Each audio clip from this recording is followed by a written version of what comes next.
Hello दोस्तों, स्वागत है हमारे नए वीडियो में फिर से आप सभी का। तो चलिए आज हम इंग्लिश के बारे में कुछ जानकारी लेंगे कि हमें इंग्लिश बोलने से पहले किस किस कंटेंट का ध्यान रखना ज़रूरी होता है। तो इंग्लिश पढ़ने से पहले हमारे लिए प्रोनाउंसिएशन का मतलब होता है उच्चारण। हमें इंग्लिश वर्ड का उच्चारण सही मालूम होना चाहिए। जैसा कि हमें ए का ए, अ, ये ऐसे ही अनेकों शब्द हैं। हमारे इंग्लिश में 26 लेटर हैं, जैसा कि A B C D E F G H A to Z 26 letter हैं और उन 26 लेटरों का अलग अलग कुछ अर्थ होता है। इसी प्रकार प्रोनाउंसिएशन जो होता है उसी उच्चारण को एक ऐसे रूप में दर्शाता है कि हम इंग्लिश बोलना चाहेंगे तो जैसे कि हम कंटेंट समझ गए, उसका पूरे प्रोनाउंसिएशन समझ गए तो हमारे लिए इंग्लिश कोई भारी बात नहीं है।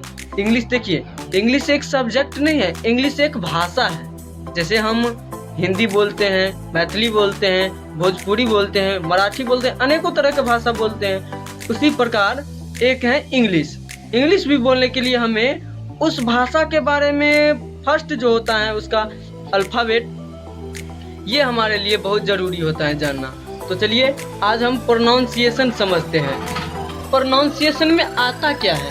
प्रोनाउंसिएशन में आता है कि ये फर्स्ट जो कि हमारा हो गया capital letter, second small letter और ये हो गया उच्चारण।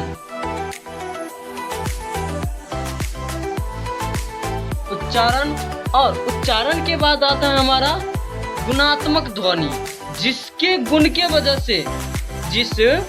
के वजह से हम इंग्लिश को पढ़ पाते हैं और उसका सही अर्थ समझ पाते हैं। उसे ही बोलते हैं गुणात्मक ध्वनि।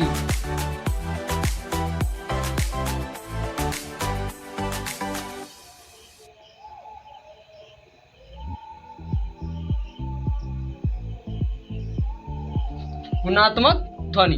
अब चलिए कि हमारा ये जो कैपिटल लेटर है,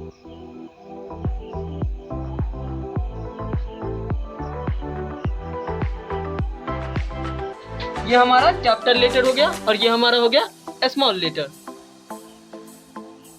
पहले में ए बी सी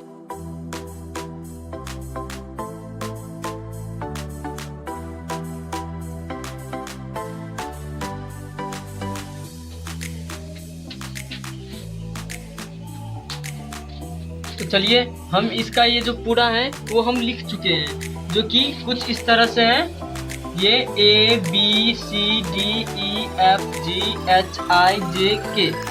और देखिए इसका जो गुणात्मक ध्वनि है जो हम अपने स्वर से निकालते हैं वो ए आ, बी का ब, सी का स और क, डी का ड ध, ई का ई ए, एफ का एफ, जी का जी ग, एच का ह, आई का हर्षी, जे का जे ज, के का क।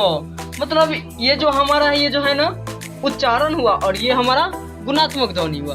जो कि जैसे कि हम ए पढ़ते हैं, A double P L E Apple, तो उसमें क्या होता है एप्पल, ऐसे लिखते हैं हम A double P L E Apple. तो ए आधा प अल, इस तरह से हम एप्पल लिखते हैं। तो यहाँ पे देखिए एक जो है ए का हमारा ऐसा ये ए आया है और डबल पी है तो दो बार पी एक साथ तो नहीं लगता है, तो एक को प, ये जो एफ के बाद है ये ए के बाद जो प है वो पढ़िए तो आधा लगता है एप्पल। थोड़ा ये अटक जाते हैं यहाँ पे और ये पूरा बोलते हैं और उसके बाद प बोल के लॉ बोलते हैं एप्पल। ठीक है, तो इसी तरह हम ये लिखे हैं। तो इस तरह से आप यदि पढ़ते हैं या रिवाइजिंग करते हैं या रीजनिंग करते हैं तो हमें लगता है कि आपका 30 दिन बहुत से बहुत होगा और आप इंग्लिश अच्छे से पढ़ना भी सीख सकते हैं और ज़्यादा कोशिश किए तो बोलना भी सीख सकते हैं। बट यदि ये वीडियो देख के छोड़ देने के बाद आप कुछ नहीं सीख सकते हैं। यदि वीडियो देखने के बाद आप इस पे थोड़ा तर्क करते हैं, अपना विचार जताते हैं, तो शायद आप कुछ कर सकते हैं। आप इंग्लिश बोल सकते हैं, पढ़ सकते हैं, लिख सकते हैं, मतलब कि आपका आधा प्रॉब्लम इंग्लिश का ख़त्म हो जाएगा। तो वीडियो लंबा ना हो इसीलिए मैं जल्दी इस कंसेप्ट को क्लियर कर लेता हूँ। यहाँ तक हो गया। अब मैं इससे आगे का लिखता हूँ के बाद से।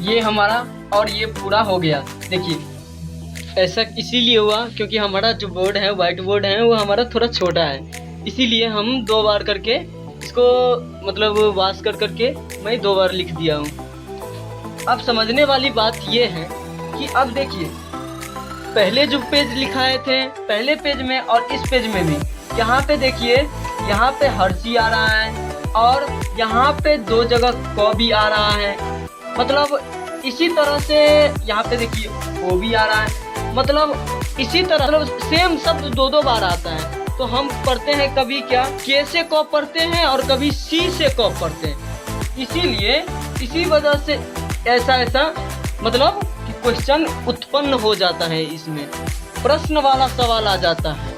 तो देखिए कि हमारा ये जो प्रोनाउंसिएशन है वो हमारा क्लियर हो चुका है। यदि ये इसमें कहीं पे डाउट हो तो कमेंट कीजिएगा, और यदि अगला वीडियो आपको parts of speech, tense, voice, narration किसी भी कंटेंट पे चाहिए तो कमेंट कीजिएगा, और जहां तक हो सके वीडियो को लाइक, शेयर और सब्सक्राइब, हमारे चैनल को सब्सक्राइब कर दीजिएगा। Thank you.